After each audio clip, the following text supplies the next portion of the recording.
Hi, my name's Evan Baltz, and I'm a marketing technology leader and a team builder. This is part five in our series of manager tips, handling difficult situations.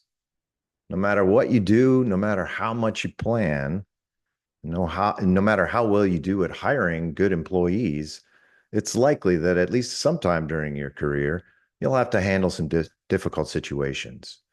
Maybe it's a project gone awry. Maybe it's a team member who's just not living up to their expectations. But an effective leader is able to navigate and address difficult situations. The first four skills that we've discussed in the previous post all need to be put into practice when a leader is faced with a difficult situation.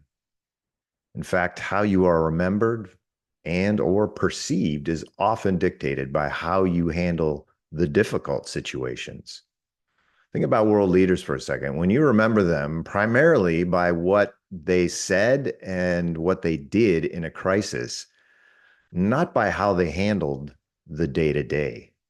Failure in a crisis can undo one's reputation quickly and permanently. The problems most leaders face aren't global crises, but rather personal performance issues or sometimes process issues. One of the most common would be an underperforming employee. How you as a manager address that situation can often dictate how you're perceived as a leader, for better or worse.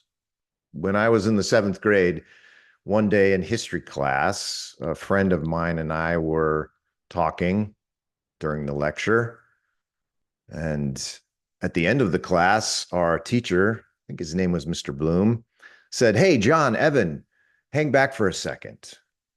Kind of wondered what our fate was going to be. Probably thought something like, wow, we're going to be in detention clapping out erasers. You might have to Google what that is for some of you. But we sheepishly approached our teacher after everybody else had let out of class and awaited our fate. Instead of something bad, our teacher said in a very affirming tone, "Hey, you guys have always been good in my class, and I know I won't have any more issues with you guys talking during the lecture. All right, see you." Would you like to guess as to whether or not we ever talked in class again? The teacher was authentic in that moment. He was compassionate, but he was holding us accountable. He was telling us what the standard was and how we needed to come up to that level. But he was also telling us what we could do and that we could do it. And he was confident that we would. And well, here I am, many years later, telling you that story.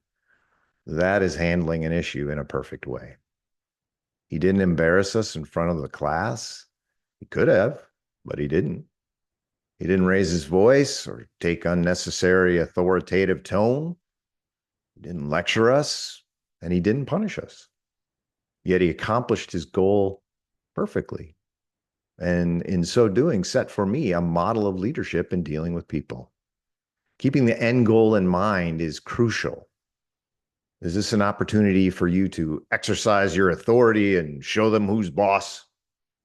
Or is it your goal to elevate them to be more successful?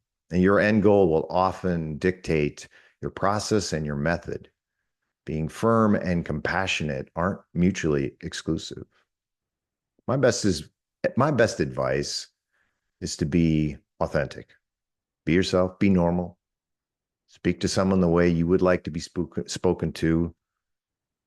Don't put on what you perceive to be as this is my leader voice.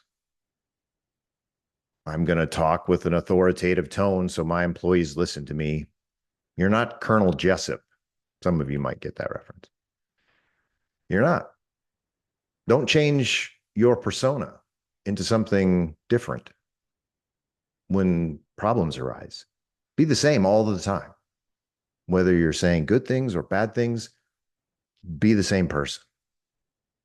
Have you experienced a leader in your career who was compassionate, authoritative, and handled situations well? Maybe you've had a manager or a leader who didn't handle problems very well. What was that like? How did that make you feel? And how did you respond to it? I'd love for you to share your comments, any thoughts you might have on this particular topic. You can download all of these posts on LinkedIn, or you can view them on Spotify. You can view them on Amazon Music or in iHeartRadio. Would love to interact with you, and thanks.